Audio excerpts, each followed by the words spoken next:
Hello. Today I'm going to talk to you about a camera that I've got.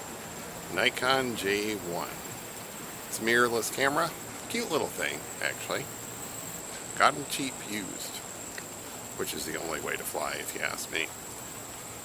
The camera's got some interesting capabilities that I'd like to talk about. It's not a professional camera by any stretch, but it does have some pretty good capabilities. And we're going to talk about those today. See you on the other side. The Nikon J1 is a compact mirrorless digital camera that was produced from 2011 to 2018. As it has been discontinued, it's only available on the used market today. I picked mine up, two of them actually, for about $70 each from used camera vendors.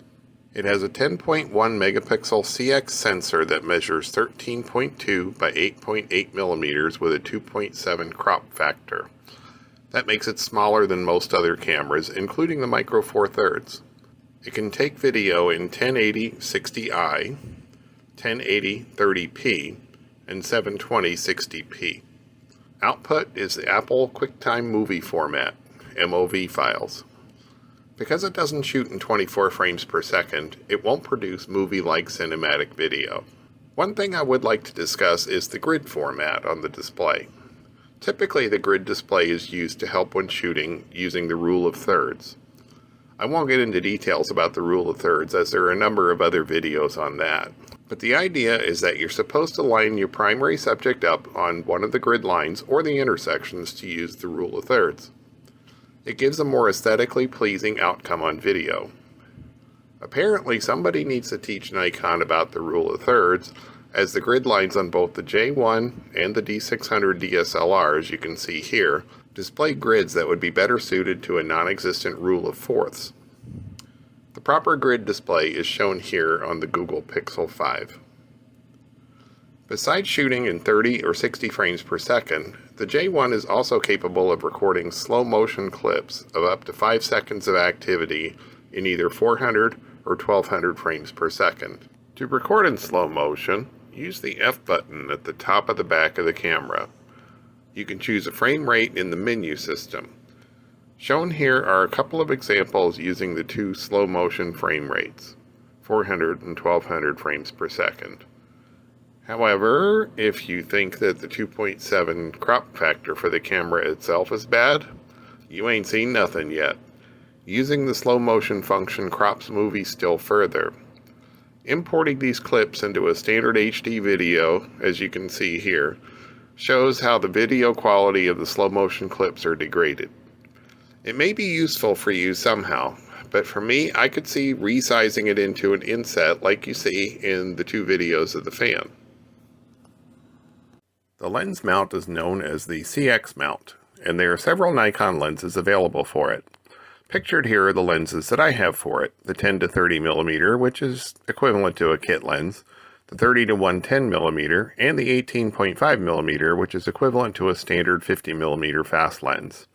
With the 2.7 crop factor, a 10 millimeter lens becomes equivalent to a 27 millimeter on full frame, a 30 becomes equivalent to an 81 millimeter, and a 110 becomes almost a 300 millimeter equivalent lens.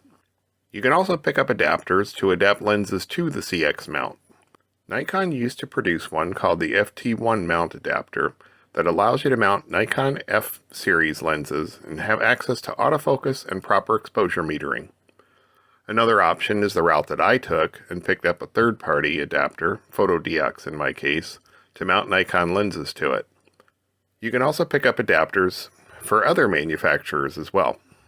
If you do go with a third-party adapter, you will be restricted to shooting in manual mode, which I personally don't have a problem doing, but some of you might. Nikon 1 series lenses typically have a 40.5mm filter size, so you can pick up a variable ND filter to use in bright scenes, or you can also pick up close-up lens kits for macro photography and videography. There's an option on the movie menu to fade in or out when shooting.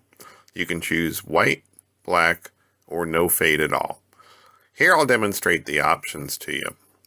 Personally, I wouldn't use the fade in or out option, and I'd prefer to include any fading in or fading out in a video editor instead.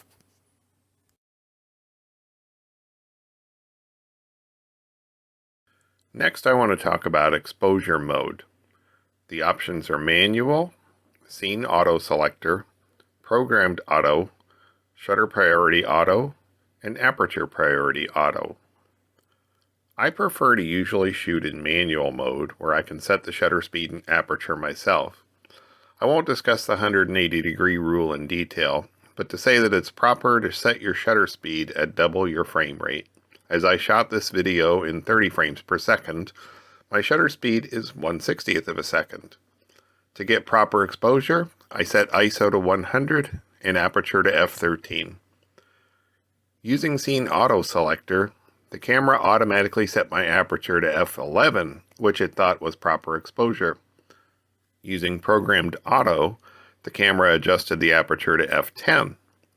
It did the same thing when I used Shutter Priority Auto, which is one setting that I might consider using as I like to control the shutter speed. Finally, I shot some test footage in Aperture Priority Auto, where the camera left the aperture at f13 where I set it, but adjusted the shutter speed to what it thought was proper. When shooting in manual mode, you can adjust the aperture by rotating the multi-selector wheel clockwise for smaller apertures and counterclockwise for larger ones. You can also adjust the shutter speed by pressing the lever at the top right on the back of the camera up for faster speeds and down for slower speeds. As you may know, ISO is the equivalent of film speed. The J1 has several options to set ISO values. There are 3 auto modes and individual values from 100 up to 3200, plus high 1, which is equivalent to 6400. When I first got this camera, I had a habit of setting it to one of the auto settings, but now that I'm getting more comfortable shooting in manual mode, I'm finding myself choosing an exact setting. High ISO noise reduction is designed to help reduce some of the artifacts known as noise when shooting at higher ISO values. Metering tells the camera how to set exposure when you're not shooting in manual mode. Matrix meters a wide area of the frame, useful in most shooting situations. Center weighted meters the whole frame, but emphasizes the center area. Spot metering looks at the current focus area, so if you're focused on a close-up person or object, that's what it will meter on. Here are some examples of various metering modes. Notice how the exposure settings change as I pan around the scene with the camera.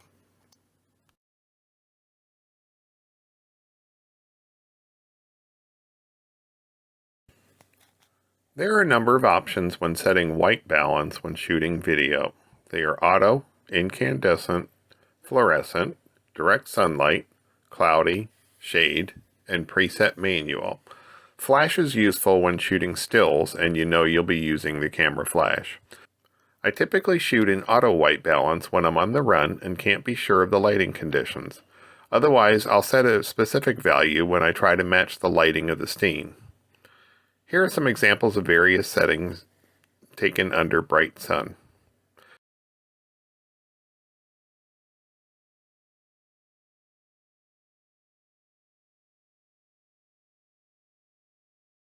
The last one is an example of setting white balance to preset manual, then pointing the camera at the sky instead of a white object when setting white balance.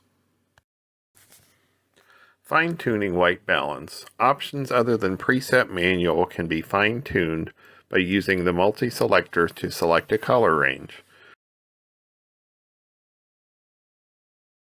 Here are some examples of the same scene as before using different values.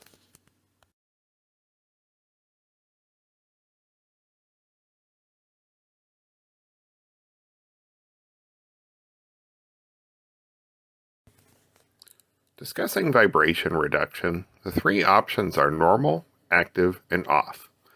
Active is supposed to help when walking or riding in a vehicle, though I didn't notice enough of a difference between the 3 modes to advocate for one over the other. Typically, I'll just run under active. Here's some test footage to show it.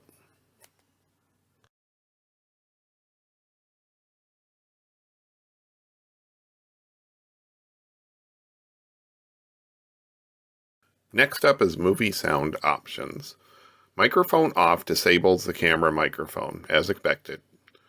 Typically, I'll run with it set to auto sensitivity, though the other options are, as advertised, high, medium, and low. Wind noise reduction doesn't have quite the sound distortion that Nikon point-and-shoot cameras have. Next, I want to talk about focus mode. The options when shooting video are full-time autofocus, single autofocus, and manual focus. Full-time autofocus is for subjects that move around. Single autofocus is good for stationary subjects like portraits, and manual focus is useful when you're unsure that the camera can achieve focus for you.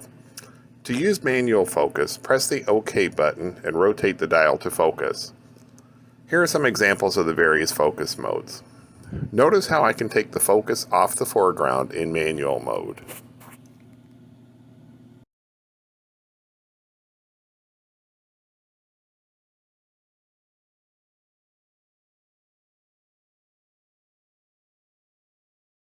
When using autofocus area mode, you have three choices. Auto area is for general purposes.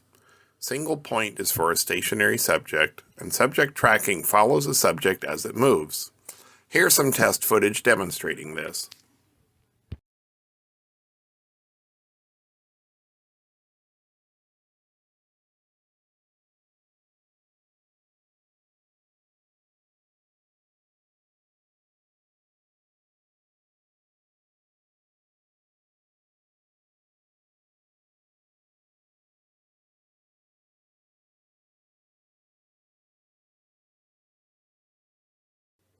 Picture control can affect how the video turns out. The options are standard, neutral, vivid, monochrome, portrait, landscape, and monochrome 2. You can also modify parameters with regard to picture control. The quick adjust sets everything all at once or resets it back to 0. Sharpening will sharpen the picture, of course. Contrast raises or lowers the contrast. Brightness will make it brighter or dimmer. Saturation will increase the vividness of colors. Hue will make reds more purple, blues more green, greens more yellow, depending on how you set it. Here I've included some test footage using various settings, and they're labeled so you can go through them and see what the differences are between them.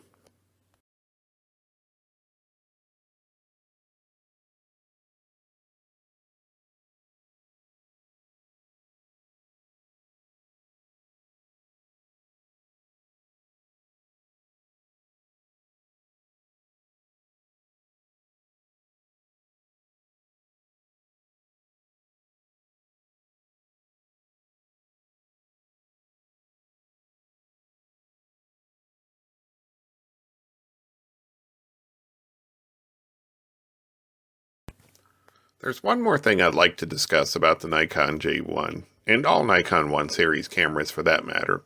I encountered this one for the first time while I was creating this video.